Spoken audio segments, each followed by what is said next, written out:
What is up? This is Los fidgeting with everything, dropping everything. Jesus Christ. Alright. What is up? This is Los, and this is the talking place, and I'm here with somebody. Who am I here with? This is very weird. Yeah, it's your old buddy Beardy. It has been so long that we've spoken. I feel like I'm being interviewed in a documentary for a cold case. Last time we talked, it was June of 2021, Los. It's been nearly 5 years. Oh, you're lying. Swear. Oh, that is not. We text like every day. This is not right. That's not. I went back to look, and you've done a whopping 34 episodes since then. So, the research took hours to come through. That's 2022 was a bad year for you, buddy. You had 2 episodes. yeah. I look back sometimes, and and I think to myself, I'm like, what was I doing? Like, what was it that was going on that I didn't even try? Like, I was just like, I don't know, but I can't. 2021. That's the last time. As the last time we did like the COVID Chronicles, where I was on for a couple times during that, and then we had like it was a nice dovetail because then we had like the post-vaccination special. Yes, and then we talked about E3. I do, and like that. E3 isn't a thing anymore. Oh, like that's how long it's been. The last thing we talked about was something that does not exist anymore. Yep. That's how old we are. That's crazy. That is insane. And all right, so it's been a while. I don't know. Like, you caught me off guard. I wasn't ready for that fact. I knew that would put you on your heels too. I was saving it in the warm-up because I just wanted to get your reaction live to that. That's perfect. So mission accomplished, Beardy. Yeah. That was like that way out of left field, just like the right hook out of nowhere. Because now I'm like, what is time? What's time? That's exactly what I was gonna say. Like, what is it? Because COVID, it's still something that it's like it did that time didn't happen. That like 2.5 years that it was just like wiped from memory, from existence. Like, there's so much that happened at that time that we think back, and it's like the snap in the MCU. Like, time just skipped. We disappeared and we came back. So it's like, like, I cannot believe that that's the last time that we got. Well, it's really it's not my fault. There you go. There we go. There's the trademark. So there's that's your Bart Simpson. Did I do that? Yeah, I did. Or no, Urkel. Yeah. Or something like I caramba.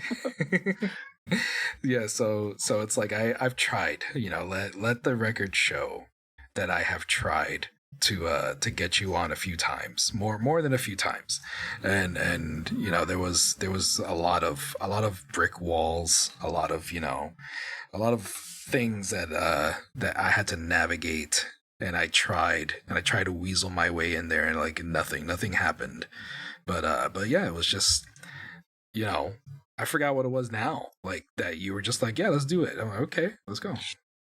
And I was going to ask you that because there was something you did for me that was appropriate, not illicit. That I said, like, hey, I owe you a show. But that was like before New Year's. So it was maybe some deal you found me or something.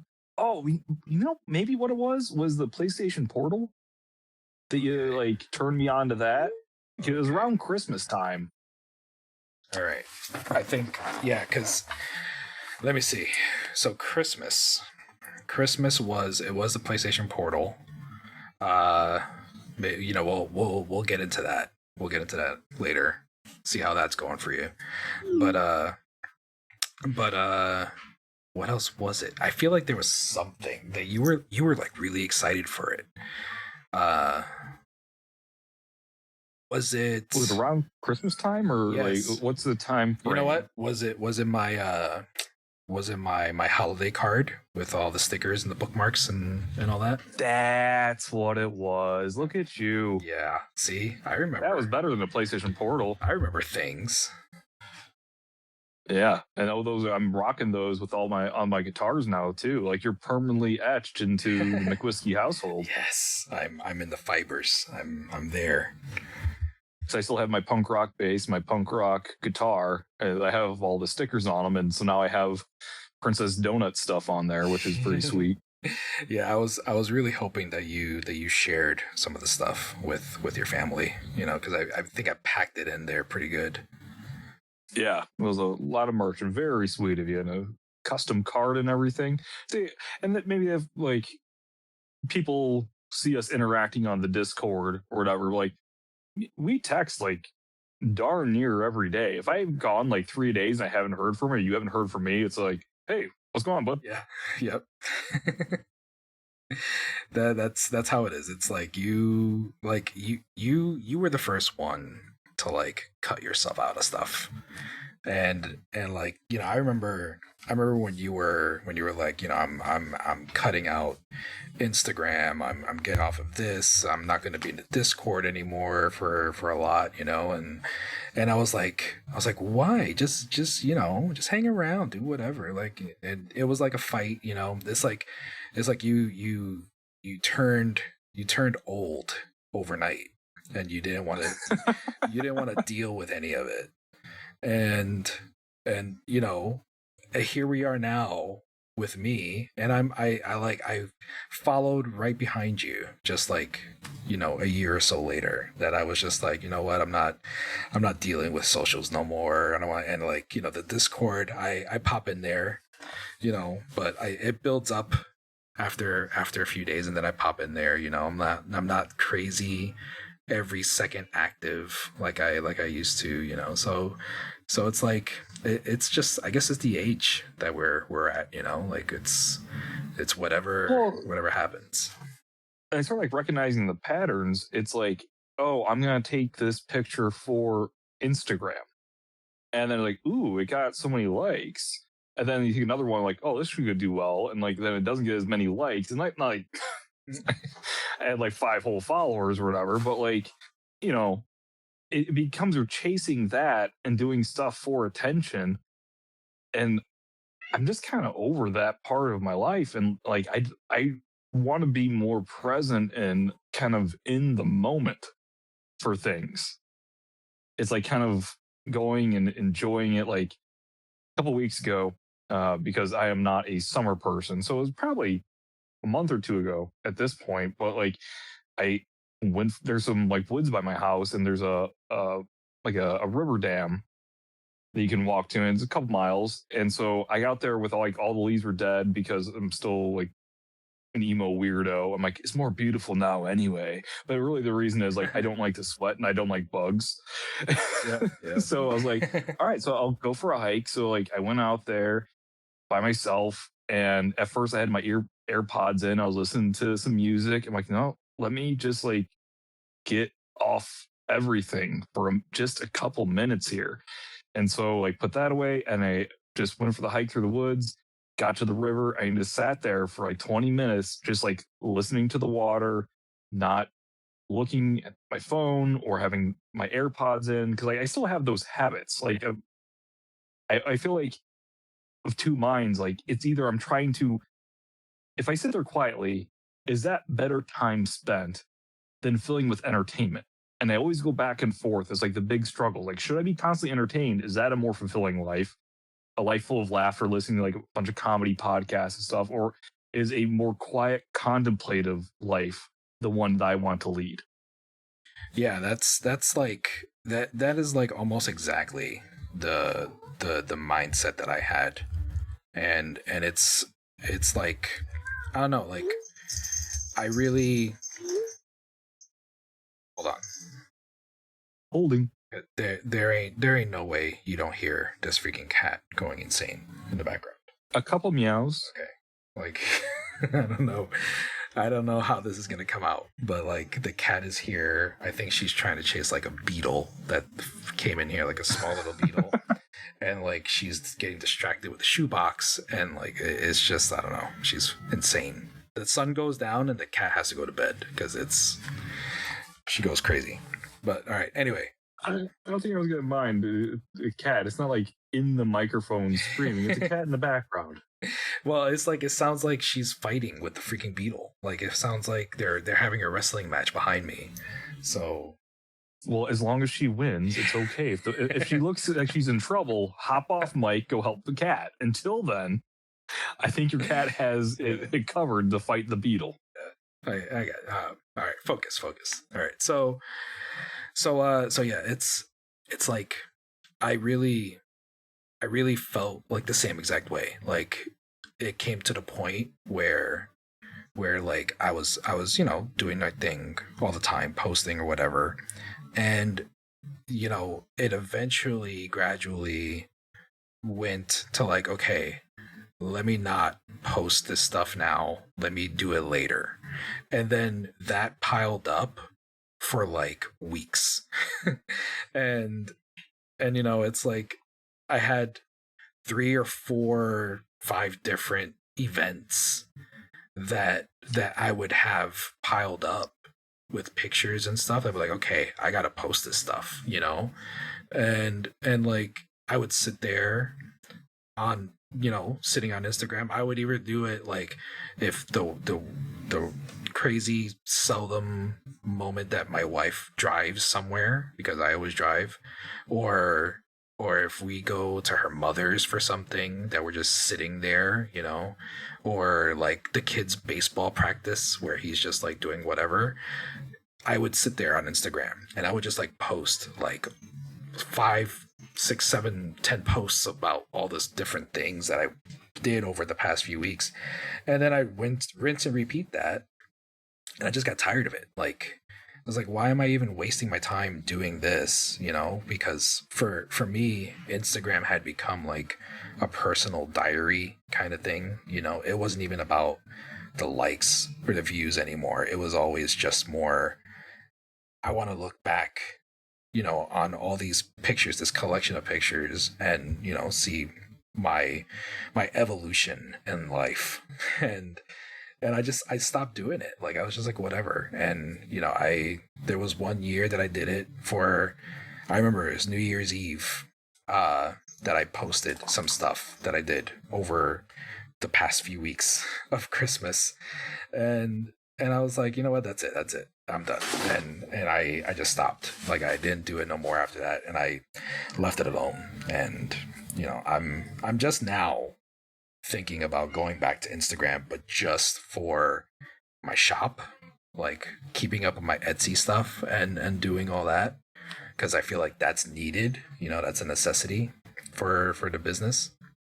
Right. But other than that, like I don't know, I feel like all the socials and all the keeping up with everything like that, like you said, like just keeping up with the now, like being present, being there, I feel like that's more important. Like I am always. And also I don't want to denigrate anyone who's doing it. I just felt like that my motives were starting to slide in a different direction. Like you said, like keeping a time, there's people, I have like cousins and stuff that I don't really keep up with much, and like that was kind of our way of like, oh, here's what I'm doing, here's what you're up to. But also at the same time, like I felt like I was losing that direct connection with them. I was like, oh, I saw on Instagram they were doing this. Like, did you talk to them? No. Like, oh, maybe I should actually talk to my cousins versus like seeing if they liked my post, so I know they're kept up with what I'm doing. And that is an entirely personal thing. I don't want to come up as like so pious. Yes. Like I am clearly not perfect by any stretch of the imagination, and if anyone is using Instagram, that's fine. It's just I felt like my personal motives were starting to slip a little bit. I'm like, that's not me. It felt inauthentic to who I am as a person, which is kind of also the crux of why I stopped doing the podcast originally. It's like I'm going to go on there and try to be entertaining or different things. Like that's just not me. Mhm. Yeah, I feel you there. Like that was always a thing too. Like when it came to keeping up with people and me posting whatever and wondering who saw what and what was like it like for birthdays, birthdays pop up. Like I always get the message for what is it, Facebook is the one that always tells you whose birthday it is or whatever. Like Mm-hmm. I nine times out of 10, if I have your number, I'm gonna text you. I'm gonna go I'm not gonna post to your page, to your profile. I'm not gonna do like whatever it is like everybody else does. I'm the type of person to be like, you saw it, I talked to you. It was one-to-one communication. That's what matters to me. That's it's not about making a whole big thing about it and going all there. Like I feel like I'm past that now. Like just for time's sake, for relationship's sake, like for being more of a personal person with people. Like I feel like, I don't know, like I guess I had a moment where I felt like it was needed more in people's lives, like the people for someone to be less online and more personable, more present for whoever it is. So I don't know, like it's Yeah. it's like you said, like there's people that are always constantly doing it, always on there, always doing it. Like that's you. That's fine. Yeah. I'm not looking Like, down. I'm not like, thinking wrongly of you. I'm just whatever. That's I'm not doing it.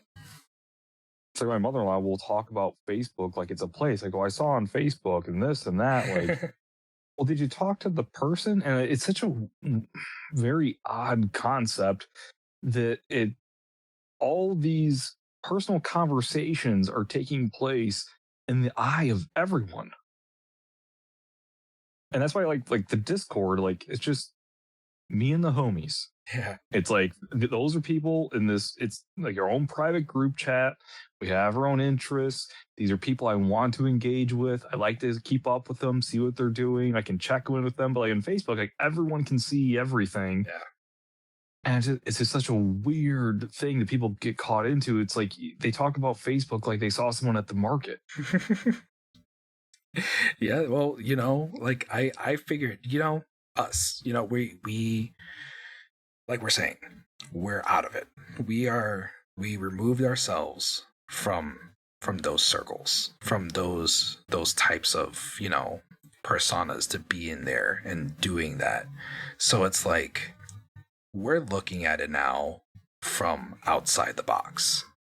We're looking at all these people like we're outside the window. We're looking in and all these people having their grand old time looking at each other's posts and doing all the stuff or whatever. And it's like we're enjoying the sunshine, we're out there breathing fresh air, so it's like when they go off and there's talking about, it's like, okay, so like where's the line here between actual people talking person to person and just typing a message to someone on somebody's post, like I don't know, for me, like I felt like that disconnect was becoming too much, too great for everybody. I felt like there needed to be some sort of anchor, and I guess I dropped myself in the ocean for that. So I don't know, it's crazy because at this point it feels like it's just not gonna stop. Like it's just gonna keep going, because we all have those relatives, though usually the older generation, and it's usually Facebook where it's like that's what they do. That's their free time. That's what they're into. Like my father the other day. My father, he was telling me, he was like, "Hey, I need help. Can you help me out? I have this problem on my phone. I keep getting I keep getting like messages on there, and I think I have a virus or something. And I'm like, you have an iPhone. I don't think you have a virus. And he was like, no, no, no. It's like I keep on getting these messages and all this stuff. They're all coming from the same place, and it looks like it's Facebook, and I don't know. I'm like, well, what are you doing on Facebook that you're getting all these random messages? And he was like, oh, I don't know. Like, I don't know where it could be coming from Facebook. I just go on there, I look at stuff, I buy stuff. I'm like, okay, so if you're doing something on there and you're interacting with things, there's usually stuff that happens on Facebook that you will get hooked into something, and then you're getting spammed with stuff. And he was like, oh, so I should probably stop looking at the pictures of those girls and doing all that stuff on there, and like all these women in bikinis always showing up on my pictures like I know them, and I'm like, oh my God, Jesus Christ. So you're like catfished. Mm-hmm. And like on top of that, he is always buying the most random stuff.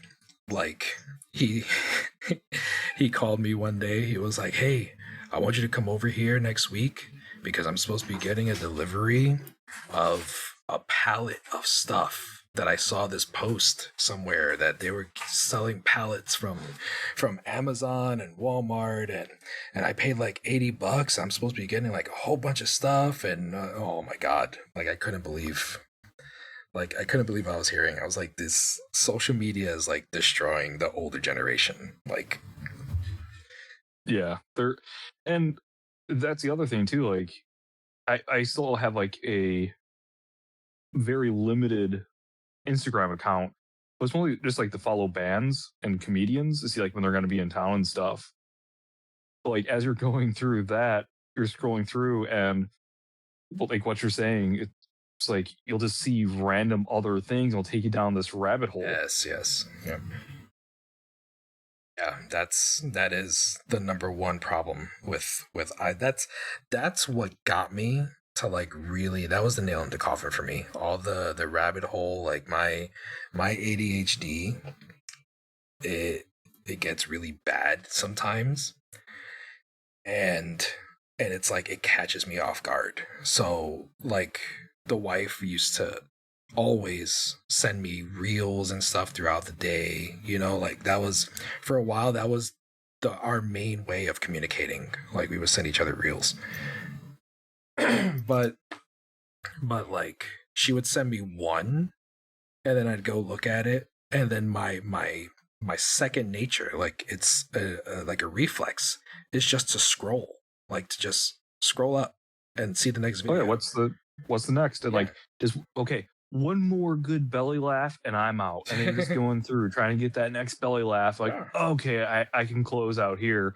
But even then, like with AI now, it is taking the fun out of it, because I can't trust if the video I'm watching is authentic or not.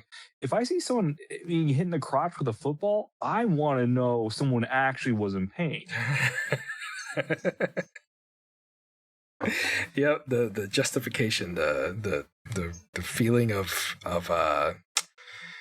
being satisfied, knowing that somebody out there is probably having ice on their junk. Yeah, that's all I want. Is that too much to ask for? Yeah, it's like the whole AI crap, with taking over videos and all that. That's when I stopped. Like I was already out of it. Like when I was still scrolling and into the socials and stuff, it was like, I feel like it was literally the week before like everything blew up with AI videos and all that stuff. Like because I remember when I was on it, like I didn't have to second guess myself. I didn't have to be like, is this real or whatever. And, it's too good. And like the wife, it's like it looks too authentic, especially like the Ring door cam video ones. Those are indistinguishable. Like they had the one, it was like in the fall. It was like a raccoon getting into candy, like a witch scaring it away. Like, oh, that's funny. And then like scrolling, and then it was a deer doing the same thing. It's like, that can't be right. So then I do like a little Googling. Like, no, it's not fun anymore. There was no raccoon that got scared. There was no deer that got scared by a witch. That's not fun. You ruined my good time. It could have been a nice, wholesome video, but now I don't know if I trust it. So I'm out. Yep. AI. That's when it started ruining everything. First it was the raccoon, and now it's everything else. It's everything. The only thing that's like distinguishable now is A, if you go back and go frame by frame and look for distortions, or B, like the voice is not quite there, which is why those like Ring door cam videos work a lot, because there's not a lot of dialogue. Yeah. And so they get like a ton of engagement, shares. But like the voice, I can always kind of tell it's a little bit modulated. And that's like the one giveaway. You see, that's like, that is a, it's a like something inside of me that's like telling me like I should really be there. Like I should be paying attention more, because right now, the way I see it, like with everything we just talked about, like, you know, coming out of socials and being more present and all that stuff, I feel like that I am the old man that was fighting technology when I was growing up. You know, the old guy that just was cursing at computers because, you know, technology and, you know, give me a newspaper and all that. Like I feel like that's where I'm at now.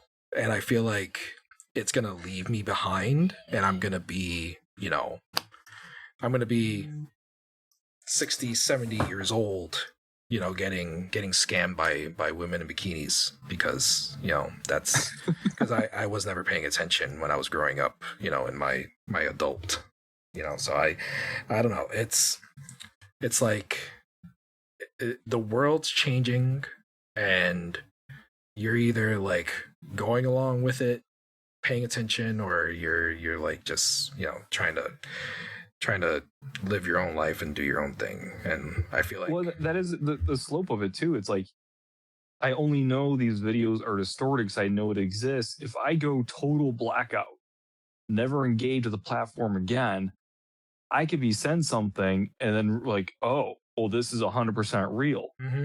So it's like you need to be 1 foot in, 1 foot off now if you're going to live in the modern era. It's like either you're going to cut total ties and you're going to go live in the woods somewhere, or you need to be aware of these things. Yep. That's the way it's got to be.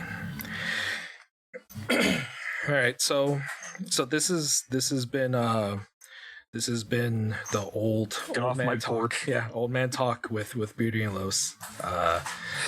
So, hey, speaking of which, have you tried that psyllium husk fiber? It is incredible. Let me tell you, it'll change your morning BMs. If I skip a day, it does not bode well for me. It's really bad. But I think we should draw a line here. Okay, I'm just gonna second that though, because I was half joking, but clearly I know, again, 1 foot in, 1 foot out. Also, as a man who's crested 40, if anyone out there, if you're over 40, get yourself some psyllium husk. Mix up some water or coconut milk. What's once a day before dinner time? Yep.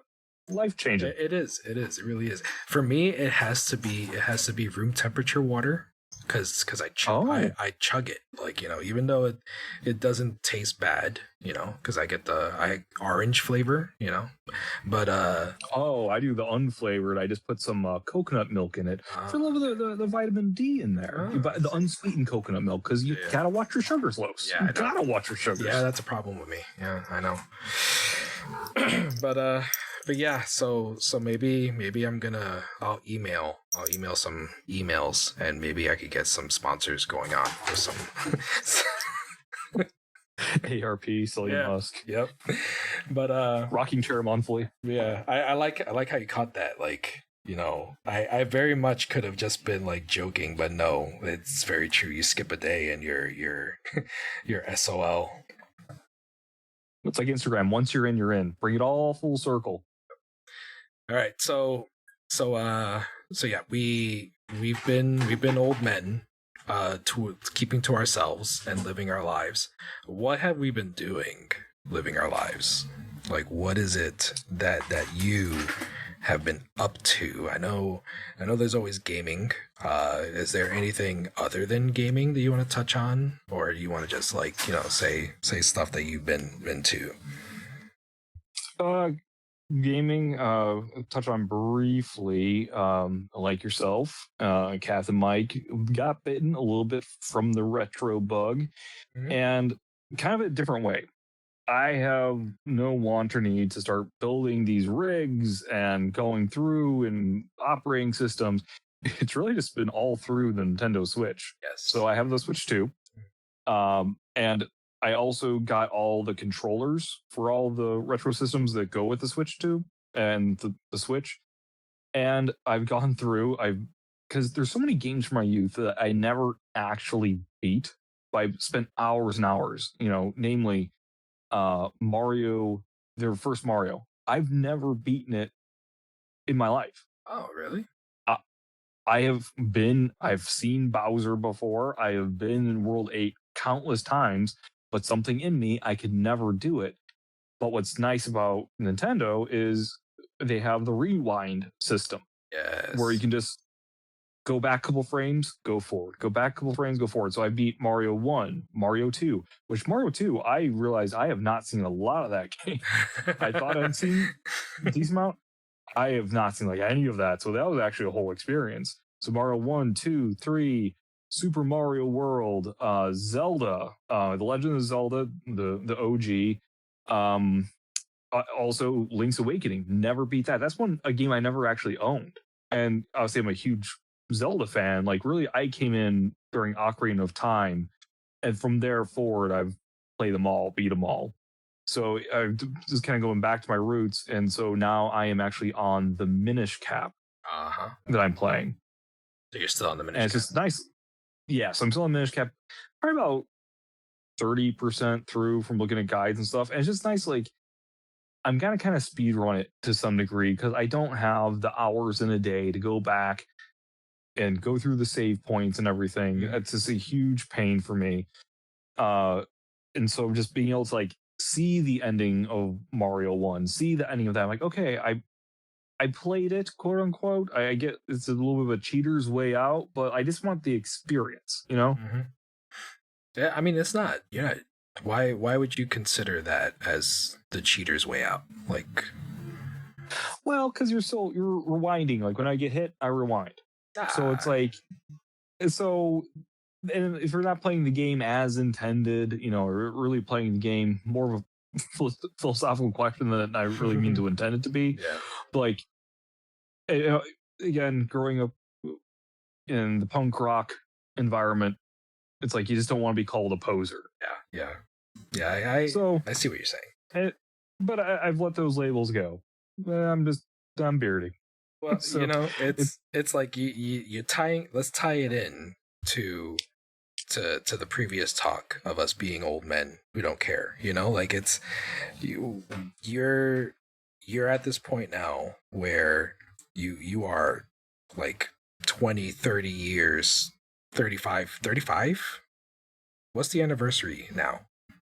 40. And we're 40th of Zelda. Yeah, for Zelda, for Mario, for like you're hitting the 40th anniversary for these games that that you're playing now. It doesn't matter like if you have to hit rewind because you keep on messing up at a certain part. You're there, you're doing it, you're seeing it through. That's what counts. That's the point of it. Yeah, I'm still experiencing it. Like music. I never saw the Ramones live. I'm still a Ramones fan. Like, yeah, I didn't have an opportunity, never came up. I found them later on. Fine. Like one of my favorite bands that probably no one but maybe Captain Mike would know, like the Nerve Agents. They're a band that was very short lived. They're one of my favorite bands, but I never got to see them live because they weren't really active in my area. I found out about them after they broke up.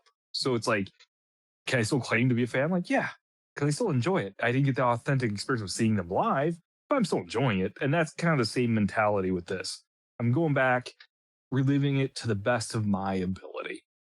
That's the way to do it. I mean, that's that is that's a point that I made on the show with Mike.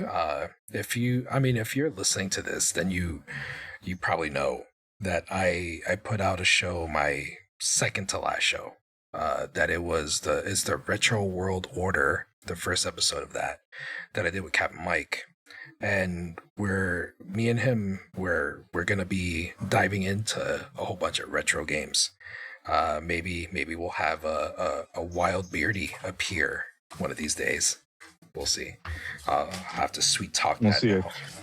But Look, I didn't spend $25 on this new bomb recording equipment I'm recording on for nothing. There you go. See, I like it. But so it's like we touched on that very point that I remember that I seem to have forgotten right now because I'm old and I lost my train of thought because the cat is still going crazy here. So what was I saying? So the point is, are you to play the game on a CRT TV, which I still kept one just for that reason, on an original Nintendo with the cartridge, or are you just playing the games you want to play and getting the experience that you're comfortable with? Like for me, like I have the controller that's kind of the same. I feel like that's part of the experience. Mm-hmm. But like, yeah, I played on a flat screen, and the purists, it's gonna be sacrilege. But you know what? I'm not hooking up the CRT TV and playing on it. Yes, that's the point. That is the point. So it's exactly what you're saying. There's the purist, there's the person that always wants to be like, you need the original console, you need the original hardware and all this stuff. Then you have the it's not the exhibitionist, that's something very different. Enthusiast. There you go. There we go. All right. See, after all this time, I still speak low. Exactly. I like it.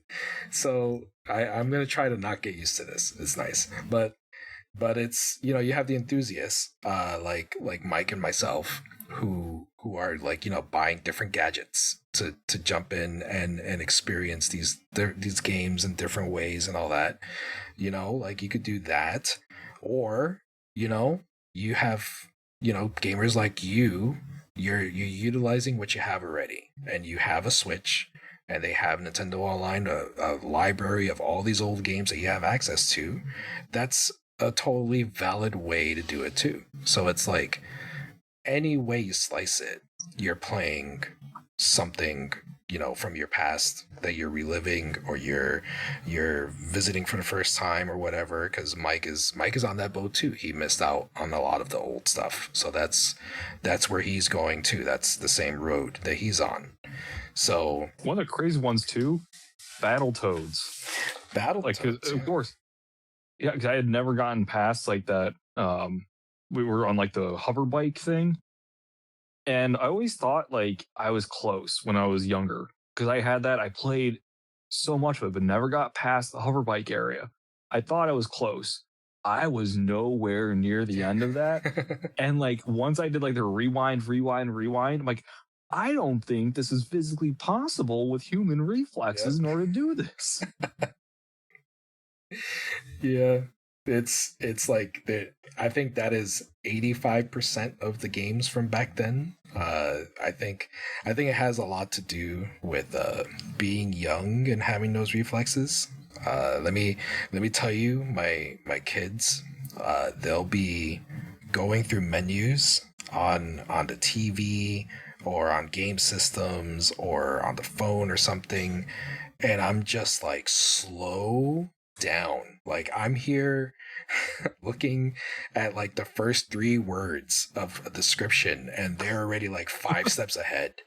I'm like, holy crap. Like, I feel like I'm smart, but then it's like I'm methodical. That's what it is. I take my time with stuff.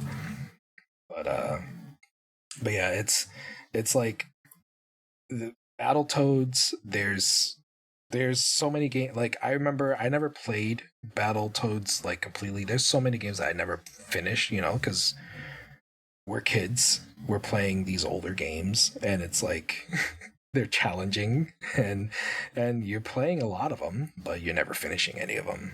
So it's like revisiting stuff now. You get that spark of nostalgia, and now is the time when you have the ambition to actually follow through and finish stuff. So do you have a list going of things that you want to get to? Yeah, I think so. I want to like run through all the Zeldas. So after Minish Cap, I think I'm debating even I might start Zelda 2 and might nope out of that because I've heard that one's just plain old not fun. So That I'll at one's least get weird. Yeah. yeah, it's like totally different. It really doesn't follow the same thing. So I might just say no to that, but definitely what is it? Oracle of Season, Oracle of Ages. I want to get through those. Um but then yeah, it's mostly just Mario and Zelda, and then I think I'll be good. I made the mistake. I forget what game I put down for, but I was like way more than halfway through Expedition 33. Uh, And there's another game that came out that I picked up in favor of it. And I now for the life of me, I can't remember what game that was. Shoot. But yeah, some game came out like I got all hot and bothered to play. I put that down. I'm like, I should not have put that down. So now like I'm gonna be going to back to that, and like it's hard at this point, uh, and there's like a lot of nuance, and because I'm also not typically like an RPG player at all, and but this one really the storyline and everything, like the way the moves work, it's awesome. I love that freaking game. So I might have to go back and restart. Like I have a week off before Memorial Day, and the kids don't get out of school until that Friday. So I think I might go back then and then just try to make headway. I got you. How long is Expedition 33? It depends. I think there's some like side questy kind of thing. Like my one buddy at work, he's huge gamer. He played, I want to say maybe like 30 to 50. If that sounds about right. I have it here. I got it for Christmas. I was excited to get into it because it was all hyped up and everything. But Lock in when you do. Like, and there's yeah, also a big crossover for the book crowd, and that like there are a lot of the authors are putting out like it was their game of the year and stuff. So like book plus that, it's a good nexus. yeah, it seems like it would be. Like it's like I don't know. Like I was super interested in it. I'm still intrigued with it. There's I'm discovering that because I think I mentioned it to you. I've been playing a lot more now than what I have been playing in my past, like, few years. Like I've been playing a lot of stuff here and there, picking up stuff here and there, and it's like usually before I was always one game at a time. That's always the way I used to do things. But now I probably have like six or seven different games that I'm juggling that I'm like that I'm like, oh, let me go back to this one. No, I'll play this one a little bit. So it's like I got my feet And in a lot of places. I can't do that. And I remember the game, it was Ghost of Yotai. Ah, okay. I will say, worth the diversion. That game That's what I heard. was awesome. I heard, It was yeah. oh dude, you got to get your hands on that. It's beautiful. The gameplay is amazing. You just feel like so cool the whole time. That game ruled. Yeah, I still have not played the first one. That's So right. so it's like that's what I'm getting to. That's what I'm saying. I have all these different games. Like I'm not playing like crazy long games. I'm like it's a whole bunch of little games that I've got lined up like on my plate or whatever. But it's like there's my Switch.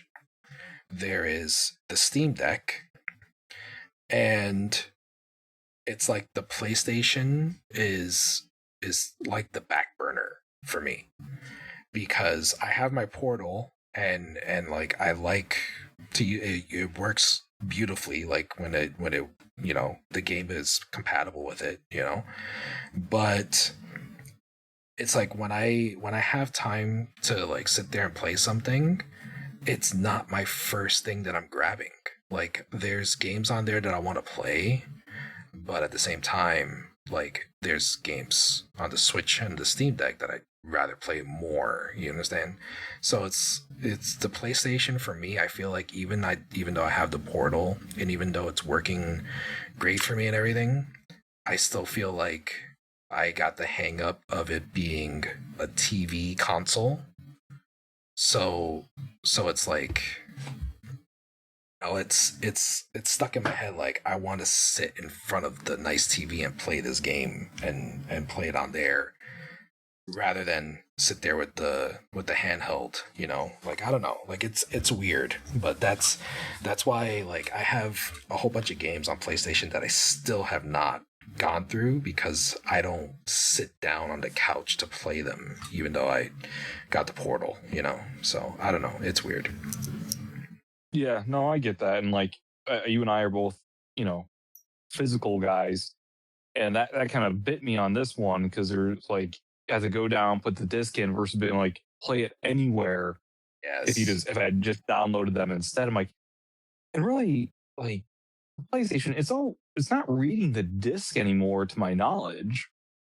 Just if you own the disc, let you load it in and make your physical copies, kind of like Nintendo did with the Switch 2. If you want to get rid of the piracy or whatever, fine. Have a one-time code, or like have the code cost $5 if we're gonna get it separate. So that way, if there is a resale thing, there has to be a way around this, so you're not kind of punching people where they have to be the only ones who went out and purchased it in store in order to be able to like load this in, because like also like memory is so expensive right now Yeah.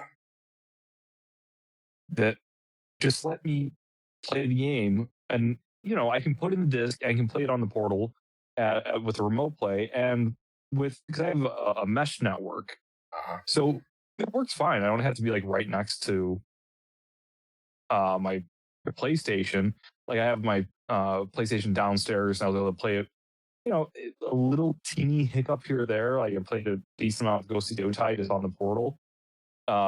Just like, oh yeah, we're hanging out because like usually some like downtime. Kids are getting their showers in, getting ready.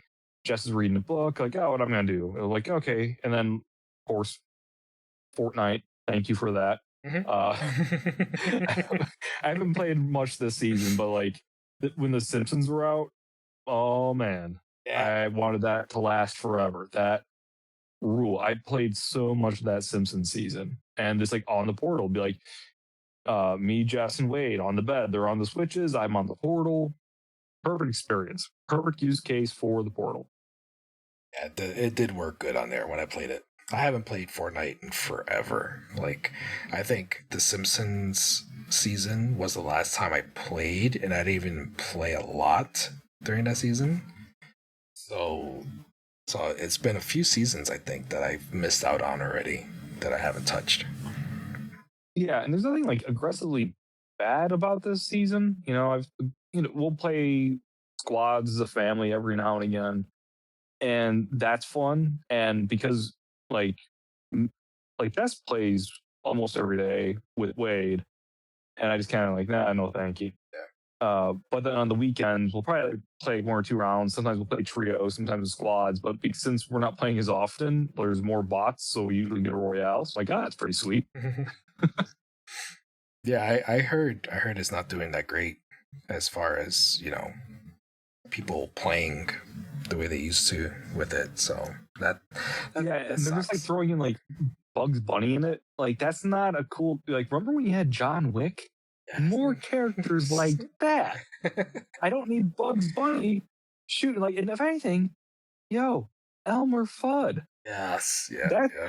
that's who you need to have. He's a gun-toting guy, not Bugs Bunny. I guess there are some cartoons of Bugs Bunny firing firearms. Some more problematic than others. Have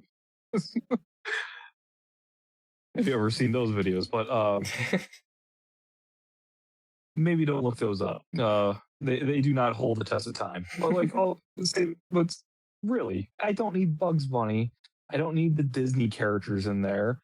And I get like there's a Lego Fortnite thing, but here's where they kind of need to do away with it.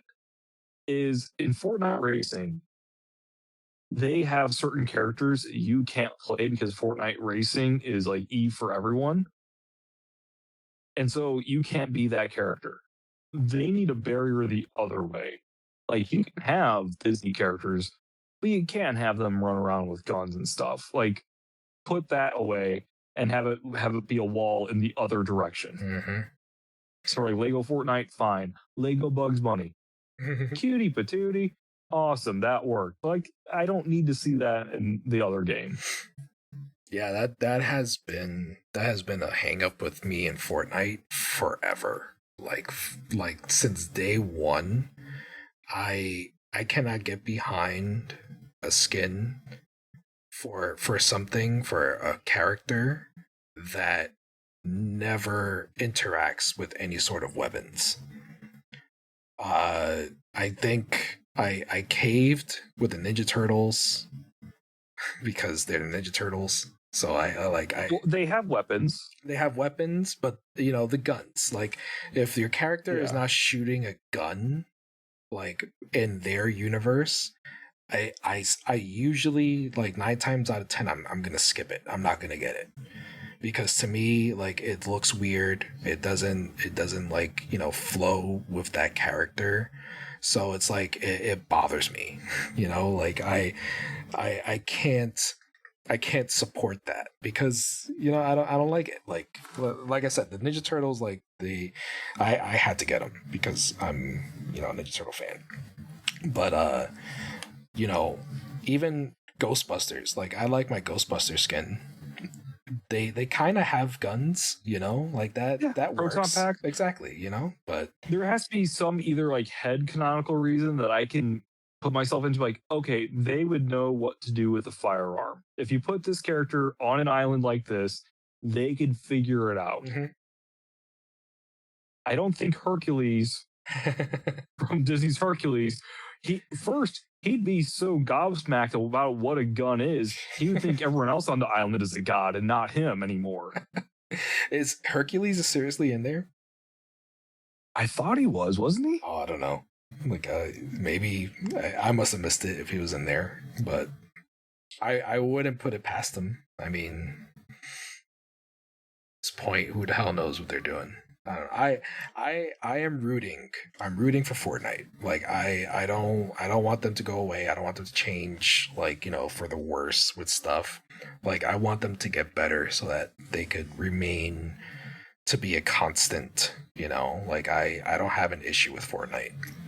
But yeah, Dr. Gould tells me they released on March 28th, 2026 an item shop. So it was Hades, fine, evil guy. But Meg and Hercules, they came out with a bundle. That's weird. I just logged in to my Epic because the new device that I bought, like it has a there's an app that you could play your Steam games on there, but it also connects to like your Epic account and all that stuff, so you can access all your games that you have like in these different things.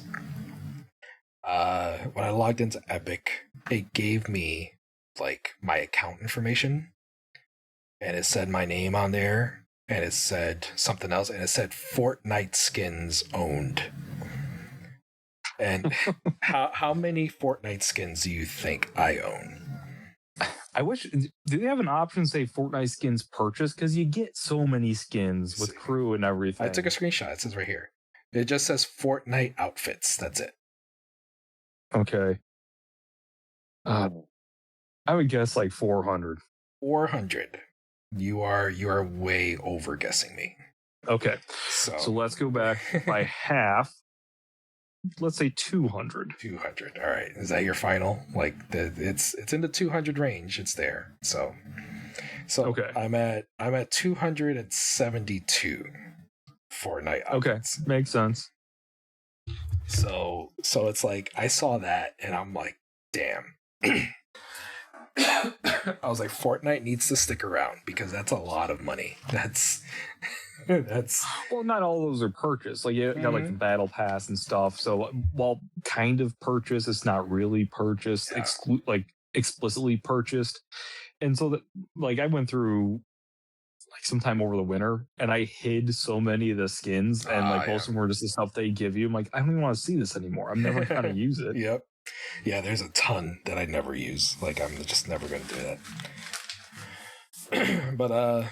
But yeah, I remember the last time I played, I really enjoyed the update they had to the locker. I think I was sitting there and I was organizing my locker a lot when I was playing the last time. So I was really enjoying the update they did there.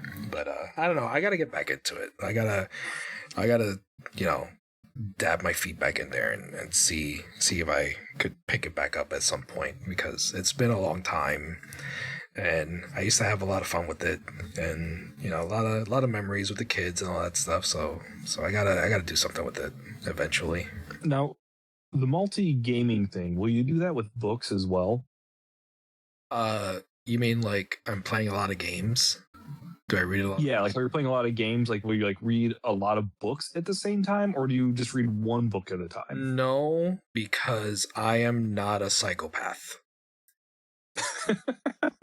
I cannot do that. Like I need jury's coming inconclusive on that one. Yeah. Yeah, it is like I have to focus on something. Like right now, I was doing good. I was doing good for this year. Like at the beginning of the year, I always tell myself I'm not gonna worry or stress about reading. I'll just pick up whatever I want to pick up at the time. And I was like on fire for a good 3 months, and then I hit Operation Bounce House, which is Matt Dinniman. Yep. So Dungeon Crawler Carl, he took a break from that to just like spew out Operation Bounce House, like he sneezed it out in his sleep or something. But it's not that it's bad. I'm really enjoying it. It's a really cool, like, story, like good idea for a story.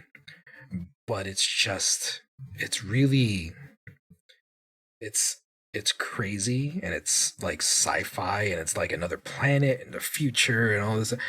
But at the same time, there is a level of realism that it is very, very like like this is totally something that could be going on, and it's like falling in line with stuff, current events. So it's like it kind of took me out, like, because I do not, I'm off the socials. I'm also off of like everything. Like I don't look at the news, I don't look at headlines, I don't do any of that stuff, because like my mental capacity to deal with stuff is not there. It's like I cannot, and it messes me up a lot. So I try to not check things out, what's going on. So reading this book, it's like it was like tapping into like, yeah, this is something that could totally happen. Like I could totally see this happening, and it's not good, and it's not. It's like, is this like a future, or is this something? So it's like it took me out of it, But I took a break. I'm still have not gone back to it. So technically, I've been reading that one book for like a month now. So it's like, I don't know, like, and I cannot pick up another one, because if I pick up another one, then I'm probably never going to go back to that one, and I don't want to leave it unfinished. So I got to do something. Oh, I feel like too, like, since he's smack dab in the middle, or not in the middle of Carl, I've seen a couple of interviews too, where he has his 8th book is coming out next month. Is it? Yeah, it's very close. So it's like it's coming out next month, and after I'm doing the audiobooks. I'm about 4 in. I'm on the Unferal Gods or whatever. uh I feel like for like any show that goes on too long and doesn't have an arc, that starts to concern me Yeah. because that's how you get How I Met Your Mother. But at least then they had like where it was going to land. And I saw an interview the other day with Matt Dinman saying that he just writes as he goes and he doesn't know where it's going until he writes it. I'm like, oh, that's scary. Yes, it is. Yeah. And hopefully that's a little more tongue in cheek or just saying, it's misconstrued and he knows how it's going to land, but he doesn't know how he's going to get there. Yeah. But, with this much buildup and being that good, you really hope you stick the landing on that much of a time investment. And sometimes it's the friends we met across the way kind of thing. Like it doesn't diminish books that you've enjoyed if it's not the ending that you're hoping for. But, if you've invested like Game of Thrones, where you get in there like, it was great. It's great. Oh, this is awesome. I can't wait to see what happens. Like, poop. Yep. Like this didn't work out the way it should have by most people's accounts. Yeah, let me tell you how it has been. It's been more than 10 years, right? Since Game of Thrones. I think you're right. I think it's been more than 10 years. I am still not over that.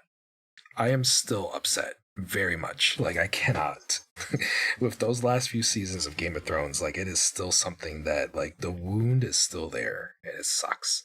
But yeah, it's. I will say, have you watched the most recent spinoff? I want to. I haven't. Like I try to get the wife to watch it, and I like it's very unsuccessful. Like she Game of Thrones finished, and she was. I think she was like, I'm not doing this ever again. So it's. So I would say steer away from House of Dragon then. Yeah, because I heard about that's too much of the same. We've watched that. I don't know if I'll go back or not. It's very much the same. Nine of the Seven Kingdoms is a totally different tone, and it makes itself evidently clear within like the first 3 minutes of the first episode. Like it is borderline a comedy. Like it's very, very funny. And like the episodes, it's like a half hour. I think there might have been like an hour long one there. But like first episode, I was over. Like, oh wow. Like, and they go by super fast. Like I think generally they're a half hour, 45 minutes. Maybe there's 1 hour long one in there. Great. Such likable characters. Like if you can imagine like a Game of Thrones having a lighter appeal to it, and then there are darker moments for sure because it's Game of Thrones universe. But by and large, it's a much more kind of like optimistic kind of show. Yeah. And very clever writing. Yeah, I got really excited for it. I love like stories that flesh out like, backstory kind of stuff, and there was a few YouTube shorts that like, cuz YouTube is like my drug of choice. that I'll get into and I'll start watching, and like sometimes I'll get sucked into something, and it'll become my feed for a few days. And at one point it was Game of Thrones like scenes, like it was like scene breakdowns and like why this was like the best showcase of this acting or this character, like stuff like that. So there was one that I saw. It was talking about all the times throughout all the seasons of Game of Thrones where the characters from the Seven Kingdom show were mentioned. And it was so cool thinking like, like these two characters that are in this show now, that you're seeing in this show now, like how they were mentioned and talked about and discussed in the old show. Like it's like a cool connection thing that I love stuff like that. Yeah, it's very cool. All right, so we talked I think we covered a lot of stuff here. So one thing I don't think I told you though, on media and books, I finished Red Rising, the second book, and I'm like a quarter of the way through the third book. So you'd be proud of me. I've been going through those lows. I heard Red Rising was like top tier. Like that's a good. Have you not read Red Rising? I haven't. You haven't read it? No, I haven't. I know This is a book I've read and you haven't? I know. I'm gonna lord it over you now. It's on my list. Like I always hear how good it is and how like it's always recommended. And I know there's like 6 books. Like I think he's still writing, right? Like it's different trilogies. I think it is. Yes, exactly. Yeah. So Jess read the first 3. Yeah. And my buddy kind of said the same thing. Is like the first 3, it's its own trilogy. Yes, yeah. And then the second 3, he's still wrapping that one up. But like the first 3, like it lands, and it lands very well. And I will tell you, I finished the second one 2 nights ago, and I was like, oh, I'll just, because I'm reading them on Kindle, and I really like how it approximates how much time you have left in the book. Like, yeah, I got a half hour left. Yeah. Okay. I'll just wrap it up, because Jess was like chomping at the bit, waiting for me to try to finish what we talk about it.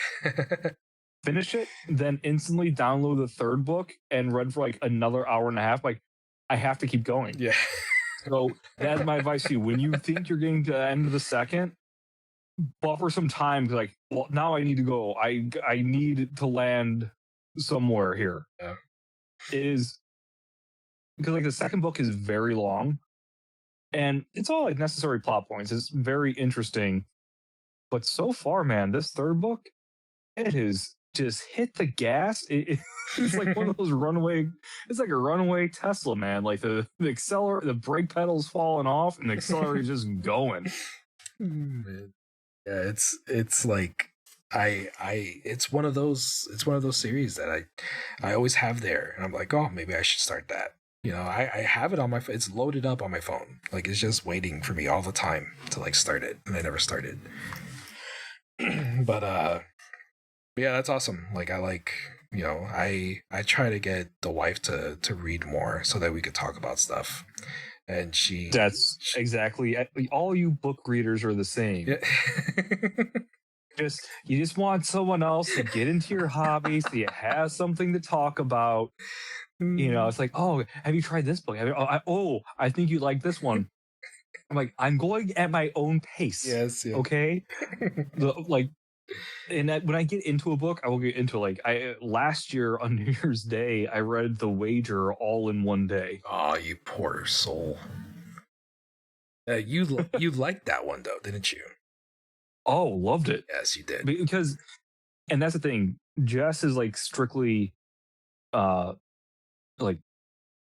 fiction. Yes. I historically have been strictly historical nonfiction. I like during like reading and like learning stuff as I'm going, like, oh, it's very interesting. Like I read about a while ago a book about like this Jewish group in America that was like going and like fighting the Nazi party in the United States, like during World War II. It was like, yes, but when did they get their dragons? That's what I want to know. When did they learn the magic spells that they needed?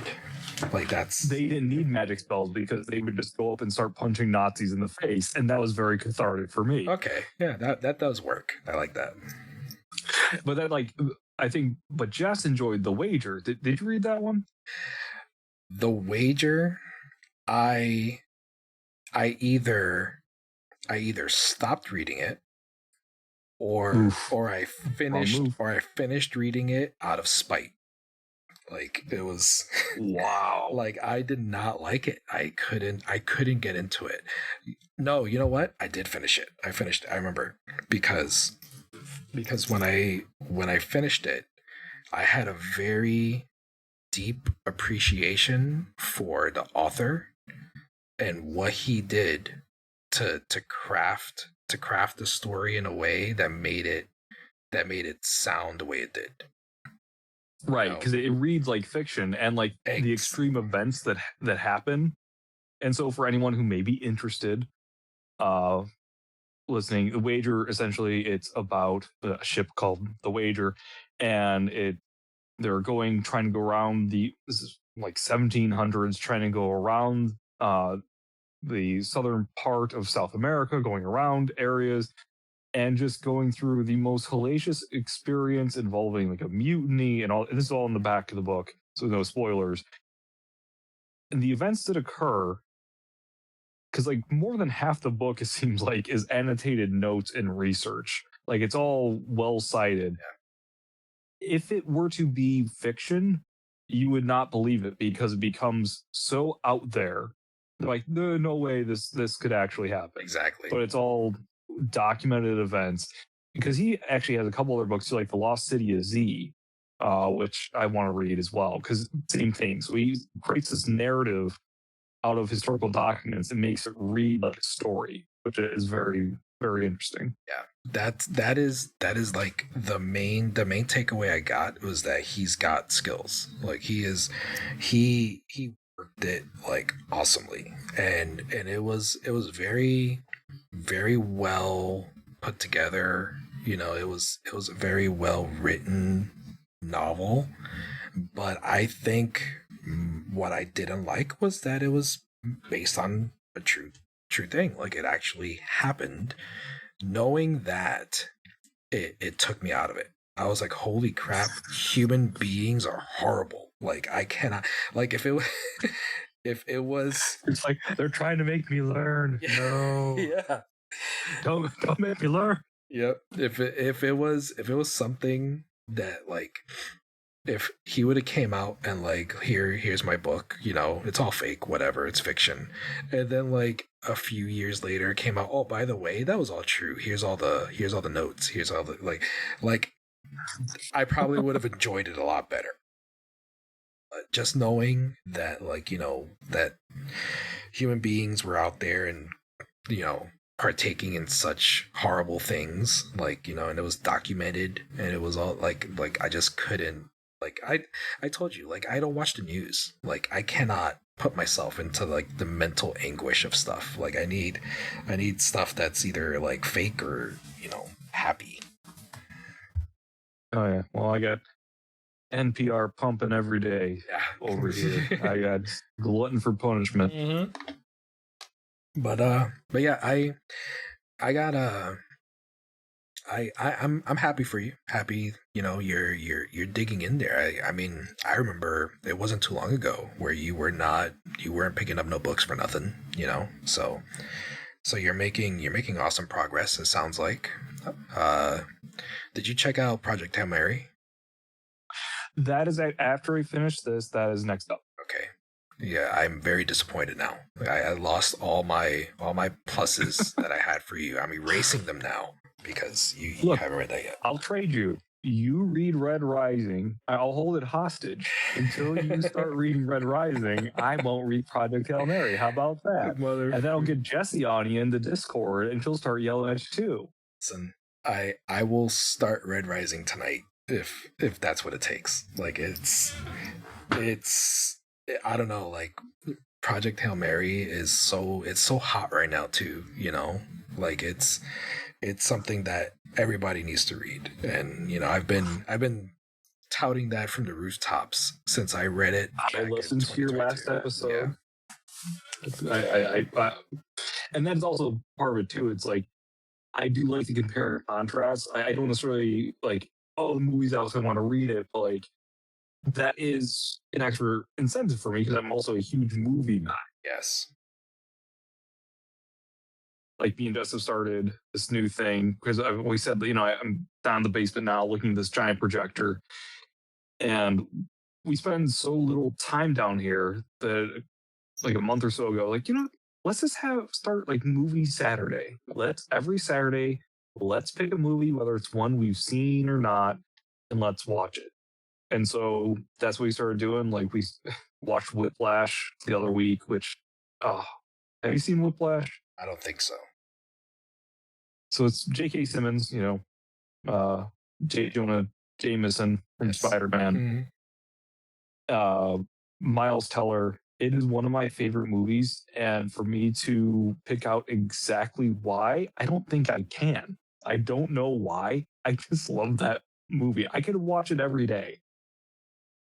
Like, it's very funny, very intense, but man, do I love that movie. So we watched that, and then we watched, probably because I have Project Hail Mary in my head a little bit, watched Interstellar Yes. last weekend. That is gonna be one of the next movies we watch. We have still never watched it here. And Really? and the kid, the teenager, he has been like on a space kick. And it's been high on the list of things to watch since, I think, since like Artemis went up. Since Oh, you know what's funny? When you said the teenager, has been a space kick. I'm like, the sun in Interstellar. I'm like, yeah, that's Timothy Chalamet. He's in Dune. And like, we didn't realize that because we watched it back when it first came out, like 2014. Yeah. Haven't watched it since. And we're like, we're both looking and just like, is that Timothy Chalamet? Like, oh my, yeah, it is. It must have been like one of his first movies or something. Cause he's like 14, 15-year-old looking. That's crazy. I didn't know he was in there. Yeah. Yeah, we are very behind on a lot of stuff. Like the issue is though that we have, I mean, I think you've seen my movie shelf. Like I think you know that we roll deep here with movies and what we have and all this stuff. But the problem is that it's like less that there's not a lot of time to watch, is that when we sit down to watch something, there is almost guaranteed gonna be a fight as to what we're gonna watch. Like there's always a conflict going on. Like the princess wants to watch this movie, but then the teenager wants to watch something where everybody's like, dying. And then like, it's like this huge back and forth, and then it gets to the point where, okay, we're not watching anything, like, or we're putting on something short because the time's up already, we can't sit down. But And that's what we kind of started charting the course for that. And I think that helps. We start saying, all right, this weekend, we're going to watch this movie. Or like, even like with the family too, like we didn't have the kids watch Interstellar. Your kids are probably old enough to like it. Wait, not quite there yet. But it's like just even like other shows, because we're also trying to go through The Mandalorian because that's coming out. Yep. And it's like, hey, this weekend, I'll pop some popcorn, then let's watch a couple episodes of that and trying to kind of kick away at it. And that's very helpful to say, like, planning it. So that way, and that's why we started planning like our own personal movie night too, is so we don't fall into that. Let's watch a TV show. What do you want to look? Oh, let's look on Netflix. Let's look on that. Like, okay, at least in our head, like we need to pick a movie, and this is what we're going to watch. And between me and Jess, we can figure that out. But like, when you're doing it with the family, like this weekend we're watching this. That's what's going to happen. Yeah, I think that's what we need to do too. Just have a list going and like plan it out. Right. Plan it And out. that'd be a good idea too. Yeah. And like, okay, next movie night we watch, let's make a list, go around the table, everyone picks a movie, and then that's going to be what we're going to watch. And this is gonna, like, because your schedule is probably a bit more hectic than ours. Like, we have Lily in band and jazz band and for piano practice, but then Wade, we cannot get him to be interested in anything. We say, like, if we could take the two of them and shake them together to make Lily care a little bit less and Wade care a little bit more, we'd be like way more happy with that. Yeah. Because she's like that, prototypical, gotta be perfect, gotta be like, oh, I gotta be on my science test. I'm like, yeah, you're not a robot. Stop, like, and we're trying to, like, because we don't put that pressure on her. Like, our whole thing for our entire lives, their entire lives, do your best. Just do your best, and we'll be very proud of you. But she puts so much pressure on herself to just, she'll be learning these elaborate songs, and that's what's crazy now too. she's at the point now, she knows so much more about music than I do. It's insane. That's saying something. Like, yeah. she's like, "Oh, Dad, it has this," and then going like music theory. I'm like, I don't know what you're talking about. You're talking about power chords. I know how to tune a guitar. That's like, I am as good as someone who's been playing guitar for a year, and that is just about it. Like, I can hear things out maybe a little bit better than her when she's playing, and she's like having trouble with it. I'm like, okay, it's going dot dot dot do. Maybe try do dot dot d. Like, oh, okay, that's so like maybe if I applied myself, I got a little more weight in me. Yeah. If like I applied myself, I could have figured it out. But like she was put so much pressure, and like, just trying to make those two worlds combine. It's nuts. Yeah, that sounds very familiar. That's like the same road that Spanish Lily is going to be going through. Lele. Liliana. All right, so let me see what else. I mean, I could keep going about stuff, but I think this will be good. I mean, it sounds like we have enough that we could get together another week. Whenever, another 5 years, I'd be happy. Damn it. Just to come on. I thought I was gonna hook you in there. Like I was like, let me see. Maybe I'll put the line out. TV bites. We'll talk. This was better. So peek behind the curtain. Lowe's was on time. It was early, and I think that was like a lot of the thing too. It's like when we were doing Future Monkeys. Our kids were much younger, and trying to find time to record was like late at night, and I still got to work in the morning. So we'd have to start later and everything too. Like I can't stay up late. And then, one of us would definitely have to cancel because when the kids were sick, whatever. So this might be easier. And especially if this lav mic audio turns out okay, it's easier for me to record this way too. So we'll see. Yeah, the audio quality for your $24 mic, I'm telling you, I feel like it's better than my $100-something mic. It's good. There was a few times where it sounded like it was getting robotic, but I think that was more the connection than your mic. And so yeah, because I'm on my cell phone. So yeah, look at that. You're on your fucking get out of here. The freaking cell phone. You're like, I'm like tied down with like 3 different wires here. Well, that's what I used to have to do too. Like, I would roll out an Ethernet cable before I had the mesh network from the router upstairs. I got like a 75-foot cord, and would just roll it down to try to have the audio actually turn out halfway decent. I wonder why you stopped doing it. So, yeah, well, it was a whole production that I had to bust out the laptop, the keyboard, and like get everything all hooked up and like stuff I never touched. It'd be like 15-minute setup, 15-minute breakdown. Oh, and then your homemade sound booth. Yeah. Yeah, I guess I don't blame you for killing the Future Monkeys. It's okay. But look at how good you're doing now. You don't even need me anymore. Yeah, well, I only did 2 shows in 2022, so it's like you've been more consistent this year. Actually, it was last year, I think. I think last year I was super consistent for a while. It was the beginning. I remember, it was the beginning of the year.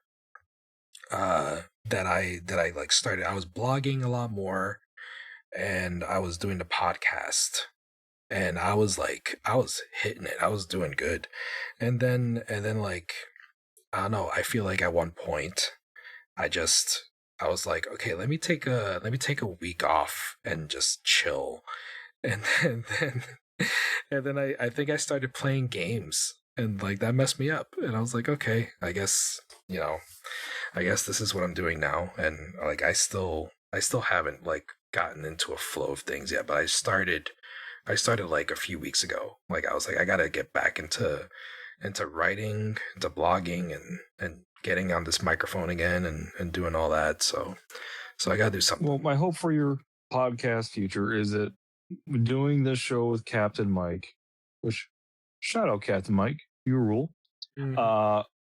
is that it will at least make you have podcasting in the forefront. It's like, oh yeah, I did a podcast. Oh yeah, I need to podcast. It might kind of trail you into doing your own thing too. Like, oh yeah, I'm scratching that itch of talking about retro stuff with Mike, but oh, I have other stuff I want to talk about. Let me go ahead and get on Mike with that. So that's my hope that this will do for you.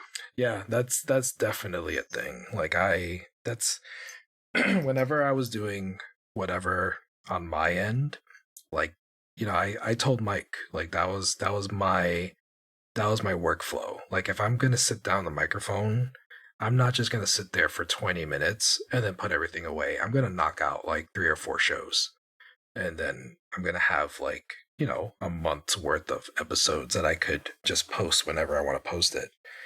And I told him the same thing. I'm like, we should, line up a few, get a few in the can, and we'll have them going. It's not like we're doing weekly news for retro stuff, that has to be up to date with things. It's more of like what we're going through, what we're learning, and what we're doing, and stuff like that. So that's like timeless things. So it'll work out.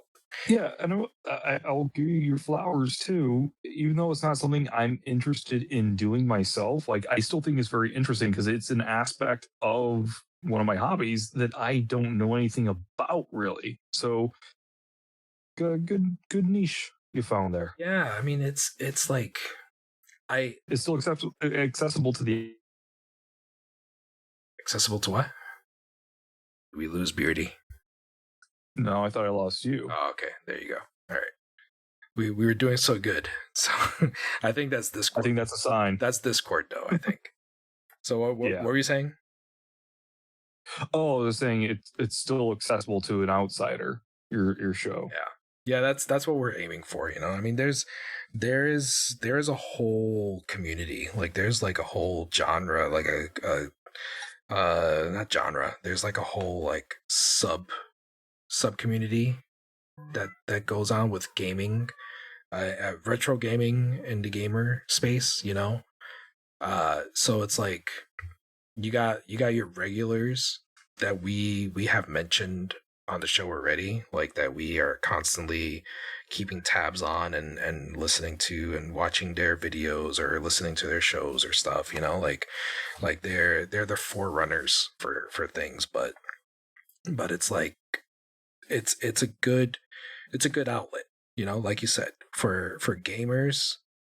There's a lot of stuff going on that it could be a lot of the same that's happening, the past few years. And you need like a refresh. You need some like a reset button, So you need to go back to figure things out and to be enjoying, to finding what you enjoy for your hobby, and the only way to do that sometimes is to go back to like the simpler stuff. So I don't know. There's a whole lot of reasons why it's picking up speed. I know it's not just us. It's not just it's not just you, because you got bit by the bug too. There's a whole bunch of people out there that are like rediscovering or discovering for the first time, the older games. And I feel like it's a good time for it. Like the world needs it, I guess. The universe is calling for it. So it's good. Yeah, buddy. I'm excited. All right. I'm excited. I got my. I'm excited for you. All right. So here we go. So it looks like we got like about an hour and a half here. So it was a nice 20-minute show, like I was expecting. but it's good. It was good talking to you again. It was good. It was fun, like I said, this is something that, we don't have to do this every week, but maybe once a month show with Beardy should be a thing, You know, I like to catch up. see what we're reading, see what we're playing, you know, like all that stuff, you know, and go from there. We'll talk. Yeah. All right, take it easy. Thank you very much. All right, buddy.